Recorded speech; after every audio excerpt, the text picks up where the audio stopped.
Стреляет на поражение бабушек деп аттырсаң таста. Путин, Назарбаев, Токаев, они очень боятся нашей молодежи. Тоқаев, жалғыз өзің ештеңе шешпейсің. Путинмен қорқсаң сен оқасың. Путинге уәде берсең сен берген шығарсың. Қазақтың үстінен басып уәде беруге құқың жоқ. Путин не столько АЭС, он хочет просто захватить Казахстан, присвоить. Мен Мойынқұм ауданынан келдім. Осы жер біз көршіміз Мойынқұм өңірі. Осы жерге жақын тұрамыз. А журналист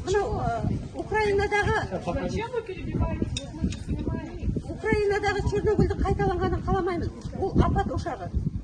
Мен осы даланың қожасымын, қазақтың анасымын. Мен ұрпағымның уланғанын қаламаймын. Маған АЭС керек емес. Мынау жер қазақ деген ұлы халықтың жері. Тоқаев, жалғыз өзің ештеңе шешпейсің. Путинмен қорқсаң сен оқасың. Путинге уәде берсең сен берген шығарсың. Қазақтың үстінен басып уәде беруге құқың жоқ. Қазақ деген ұлы халықтың жері, қазақ өзі шешу керек. Халықпен ақылдасуың керек. Халық болмаса кімге президентсің, он жерден өзің сайлап алсаң да. Халықсыз бұдан кейін ештеңе шешпейсің. Қаңтар қайталанады. Алаңды ешкім сатып алған жоқ. Алаң қазақтың жері, қазақ халқының тұратында, айтатында, офисіне кіре алмаймыз. Ақ үйдің есігі емес, маңайына бара алмаймыз. Біз қайда тұрғайтуымыз керек мұқтажымызды. Қазақ аналары енді бірде-бір қазақтың еркегі алаңға шықпайды. Стреляет на поражение бабушек деп аттырсаң таста. Алдыңғы шенде ақ кимешек киген қазақтың 60-ты алқындап, 70-ті желкелеп қалған, 80-дегі таяққа дірілдеп келген кіраналары шығамыз алаңға. Атсаң қазір келді аттып таста. Артымызда ақ жаулықты келіндеріміз тұрады. Оның артында қазақтың демографиясының дамытып жатқан келіндерден кейін демографияны дамытатығын қыздарымыз тұрады. Шығамыз алаңға. Екінші қаңтар болады. Атсаң атып таста, алсаң алып кет. Аяйтын жаным жоқ. Үйде сасып өлгенше алаңда өлейін. Жәннатқа кетем бейішке. Менің айтар сөзім осы. Мойынқұм ауданынанмын. Осы кең даланың, Дархан даласының балалық шағымнан бастап қой бағып, осы жерде өмірім өткен менің. Бұл жерде ешкімге бере алмай. Попала под полный геноцид. Это мир не должен забывать. После нас идет Украина. Сейчас казахи возрождаются. Это очень благородное, это очень доброе. Будучи с такой трагической судьбой, тем не менее казахи спасали всех. Во время Голодомора, умирая сами, они пускали к себе и отдавали последний хлеб Кавказу, всем ученым с России, Украины, со всего мира. И сегодня возрождается наша молодежь, наши журналисты. От этого Путин не столько АЭС, он хочет просто захватить Казахстан, присвоить. Ему не дает покоя то, что Казахстан независимый. Идет наша талантливая молодежь. Сегодня не успевают появиться, уже садят в тюрьму. Токаев. Токаева никогда никто не избирал ни в Казахстане, ни где-то президентом. Его просто назначили. Он служит Путину, он служит Си Цзиньпину, он просто работает на них. Он расстрелял столько казахов, именно молодежь, возрождающаяся молодежь, наше поколение.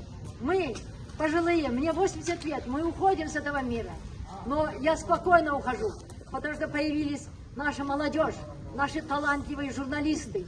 Они не боятся ничего. Этого увидел весь мир.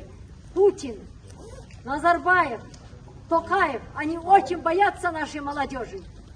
Но мы их никогда не отдадим им. Алга, Казахстан! Алга! Мы хотим экологически чистый Казахстан. Нам не нужны 50 заводов с Китая и не нужно АЭС для китайских заводов. Нам не нужен безвиз Китая. Все иностранные граждане должны заезжать так же, как и во все другие государства, через визы, через собеседование, как проходит, например, в Соединенных Штатах Америки. Казахстан — это не проходной двор.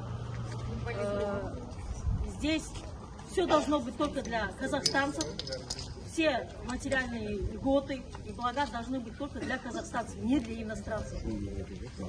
Нас слишком мало, 20 миллионов, поэтому, господин Токаев, гражданин Токаев, вы должны думать о демографии, народа, казахстанцев, а не заселять нашу территорию, экологически чистую территорию, которую нам оставили наши предки, иностранцами, которые здесь строят заводы экологически опасные и уезжают, и прибыль всю забирают в другие государства.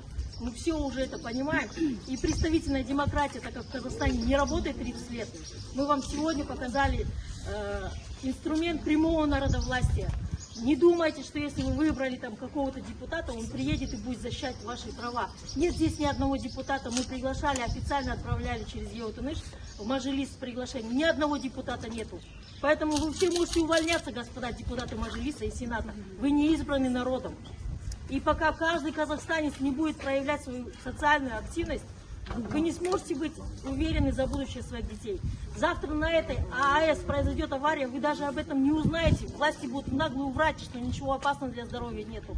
Құрметті жанашыр жақтастар, осы арнаның ақиқатты айтуына сіздің де үлесіңіз бар. Өйткені сіздердің тиындап болса да көрсеткен қаржылай көмектеріңізбен біз осы арнаны жүргізіп келеміз. Арнаның қазіргі жетістікке жетуі сіздердің арқаларыңызда. Ары қарай ақиқат айтылу үшін үнемі мүмкіндігіңізше қолдап отырыңыздар. Біз мемлекеттен тендер алмаймыз. Артымызда ешқандай олигарх тұрған жоқ. Еркінбіз, тәуелсізбіз. Біз тек сіздерге арқа сүйейміз. Донат жіберемін деушілерге Каспий картамыз 4400 4302 90 34 12 36 877 426 53 86. Арнаны бірге құрайық.